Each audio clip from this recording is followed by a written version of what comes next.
Welcome back to Whitt Acres. Today we're installing the pond aerator into its own DIY storage box.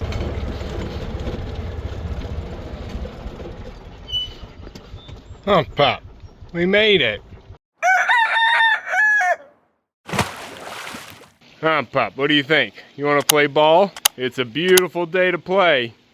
It is a little bit muggy right now, but still pretty nice. We have a breeze and we don't have any rain on the radar. How you doing, Goldie? Putting those goldfish to shame. I see you in there. Oh, and the aerator is on right now in Mumble's pond. Look at those bubbles. Gorgeous. And I know whenever it turned on because the ducks are right on top of it, and whenever they got the bubbles on their feet, they all took off running out of the pond. Anything new the ducks are afraid of, so I don't think they like the aerator yet. Huh, Pup, but today we're going to get the new aerator that we put on Mumble's pond stuffed into a tote that it can be protected from the weather. Oh, the geyser. Gorgeous. A little crooked, but the aerator pump does need protected from the weather, and we also want to try and contain as much noise as possible. Huh, Pup, you ready to get to works? Don't worry, we already got started yesterday. It shouldn't take too long. Now, I do prefer to make things if I can, and I'm pretty sure I can make a weatherproof box that we can put this pump into. Especially if I start out with a tote. Oh, no way! The stargazer lilies are blooming. Oh, these have the best fragrance on the homestead. Gorgeous. Puppy, do you see these over here? I know you can smell them. Just beautiful. But the plan is to use one of these 16-gallon totes from Lowe's, and we're going to put it inside, and then we're going to make some ventilation and some sound dampening.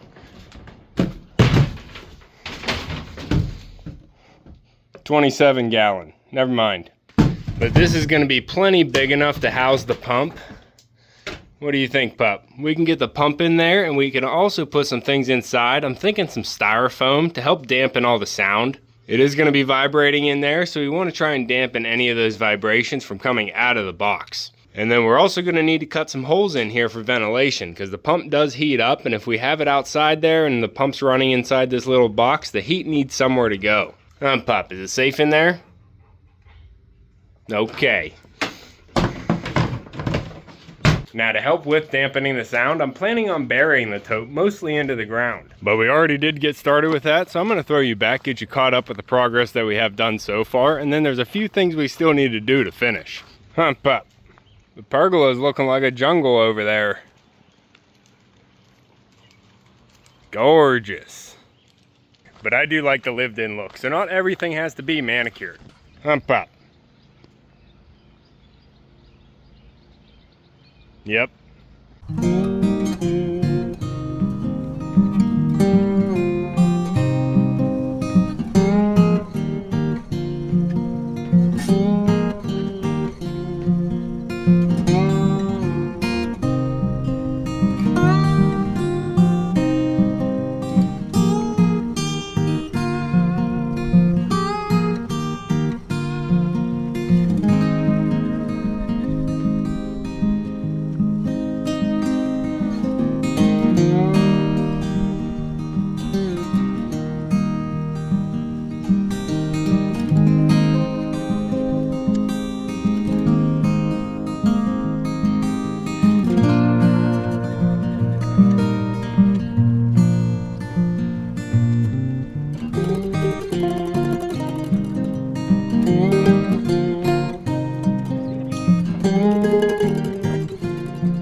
pretty perfect.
Come Pop.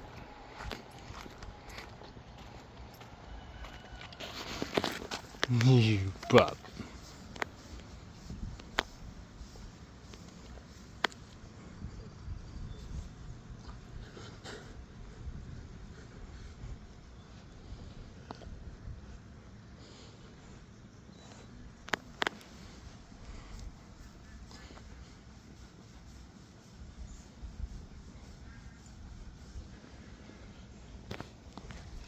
Load up.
Oh, Pop, we made it.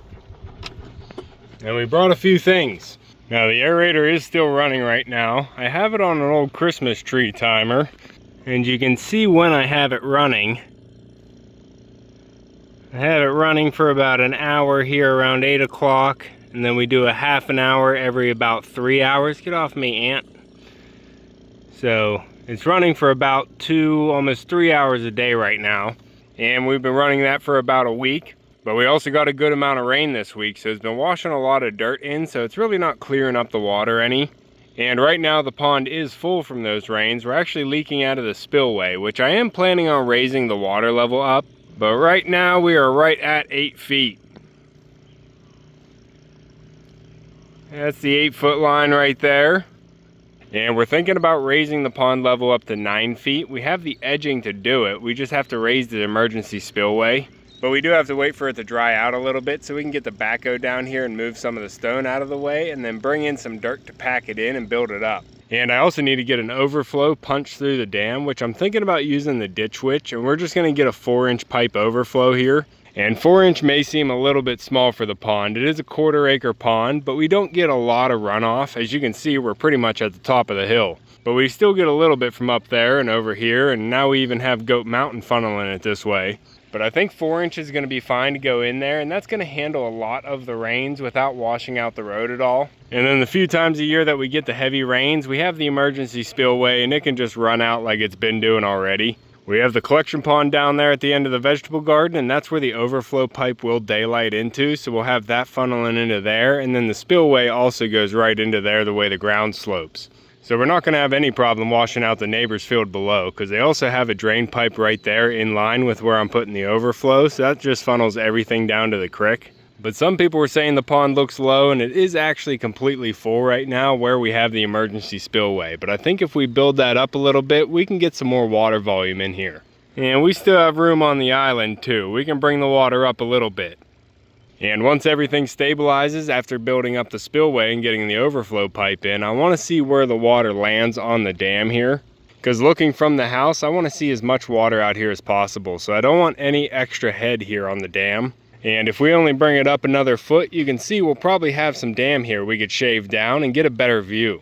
But I'm getting carried away. That's a future project. Right now we still have to finish the aeration box. And if you remember this moss that was sent in a while ago, I was thinking about using it for the koi pond, but unfortunately it falls apart a little bit too much and I don't want it next to the koi pond water. But I'm thinking it might work out here just to blend this top of the box in and keep the sun from directly hitting the lid. We did get the lid painted black, so it's not a bright yellow eyesore sitting out here. And then right here on the lower side, I have a solar fan running, and it's drawing all the hot air out of the box. But if we have the hot air getting sucked out of the box, we need fresh air coming into the box. Huh, Pup, did you get your business done? Good boy. And that's why I put a 3-inch ventilation hole over here and then put some screen on it. So now we have somewhere for the fresh air to come in.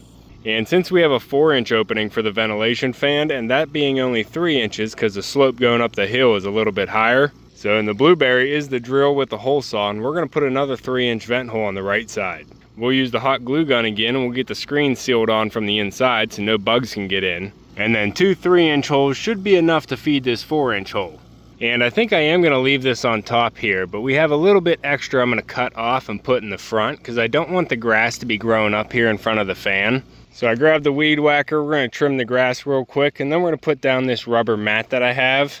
I honestly don't even know where this came from, but we'll put that down first so we don't have any of the grass trying to grow up through this mossy mat, and then we'll have the moss on top and the moss in front, and I think it's going to help blend this box pretty well.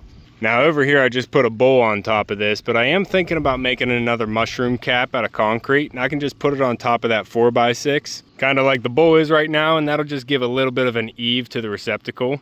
And it'll also turn my function into a feature. But we have a few more things to take care of here, and then I think we'll be set. Thanks, Bert. Hump up.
What do you think, pup? I think it turned out pretty well.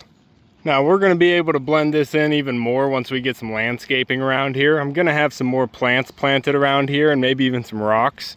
But for now we don't have that bright yellow lid. It's all blended in here. We have the nice green moss there, so it's going to help keep the weeds down, not grow up in front of the fan. I have some bark and some rubber on the side so we don't have any grass growing up on the ventilation holes. And I think everything's going to blend in pretty well here. I put a small piece of turf right there in front of the outlet because we were having some mud splash up onto everything, so I just wanted to keep that down. And this was the leftover piece of turf whenever we cut out an area for the stepstone on Goose Egg Island. Finally found a spot for it. And as well as this moss too, we finally found a spot for it. I think it's going to work out well here. We'll see how long it lasts out here in the weather. But I think it's a nice tone here to blend in with all the grass. I am going to have to bring a wheelbarrow full of dirt down here to try and fill in this area, but like I said, we're going to have to do a lot of landscaping over here. I need to bring in a bunch of dirt down here to level off a spot to put a bench. So I'm thinking I might just wait till it dries out a little bit and we can just get a bucket with the backhoe and bring it over here. Mumbles! Where you going, girl? It's just Echo Pup. You can keep moving. You bird. Hump up. You go and get a drink. Good boy. Go ahead, Mumbles. Walk around and forage. Keep your ducks in a row. Be a leader. Hump up. Good boy. Almost, Lucy. Dizzy's up there. And as you can see, we have this stump sitting here, and this is just kind of an offcut that I found up at my brother's and brought it down. It's kind of a nice little platform there. I could put something on there or some type of design, or just leave it natural. I think it kind of looks good like that. But I was kind of thinking, since we have this flat platform here, I am going to have to get in there and access that, so I don't want to make it completely inaccessible. But since it was kind of flat there, I was thinking I could put some type of statuary, but I couldn't find a nice goose or anything, and all the statuary I have right now is kind of small for the area. But I did have this big hunk of wood, and we can always change it later, but I did want to put something up there, and I think that'll work fine for now. And once we get the dirt in here, I'll be able to cover up all these hoses, get them buried going into the water, and then they'll also go under the rocks once we get them on the dam. It's a process. But we now have two 3-inch vent holes on both sides with the bug screen on there. I put some duck seal around the hose and the wires coming out of the access hole. We'll keep that water tight, and this kind of looks like a little Hobbit house sitting over here now with the grass on the roof. And then we have the fan just blowing out here, and it's all solar powered, so we don't have to run any power for the ventilation. I'm not really running it a lot after dark, so we don't really have to worry about it overheating in the box at night. And I'm not trying to run it 24/7 either. We're only doing about an hour shifts at a time, so hopefully it doesn't get too hot in there.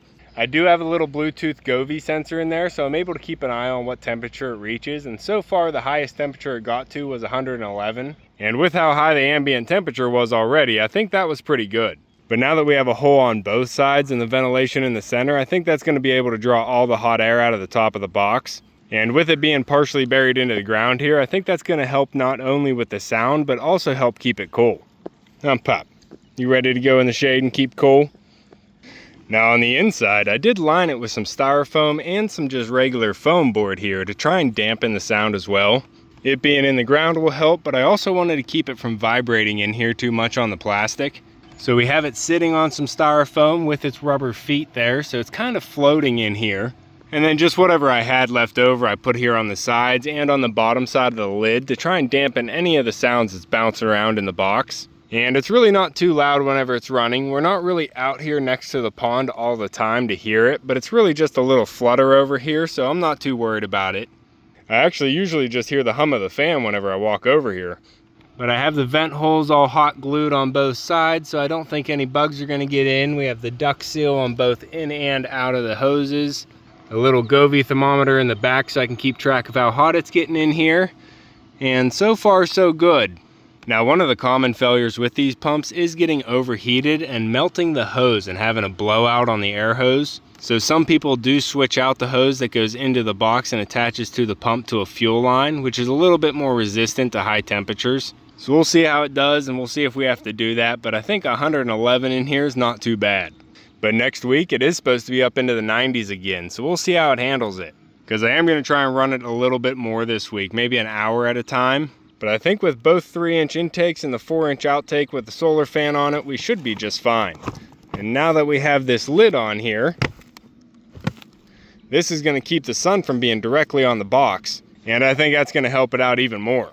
I'll get this back up here. I don't know if it'll stay or not, but I'm putting it up here for now. Can always change it later. So I do think the aerator is going to be happy in its little Hobbit house. But that's going to be all for this one. If you have any good ideas, make sure to leave them in the comments. And if you want to keep following along with everything here at Whitt Acres, make sure to subscribe down below. Hit the like button before you leave, and you can see me and Echo on the next one. Thanks for watching. Go for it. Load up.